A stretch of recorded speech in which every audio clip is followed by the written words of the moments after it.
sediakan tempat cuci tangan. Ya, supaya diindahkan.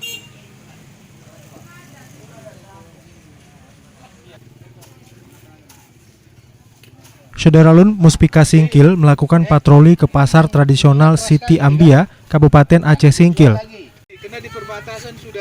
Tim mengingatkan pedagang untuk tidak menjual petasan yang biasanya marak dijajakan menjelang Lebaran. Terlebih sebelumnya Muspika Singkil juga sudah mendapat protes dari pemuka agama terkait maraknya suara petasan.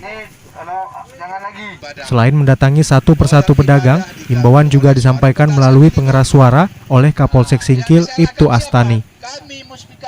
Untuk tahap awal, tim mengaku masih melakukan sosialisasi sehingga tidak memberi sanksi ataupun tindakan hukum terhadap pedagang petasan.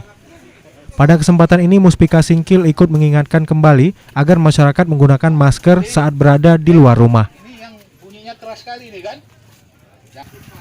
Dari Singkil, Dede Rusadi, Serambi On TV.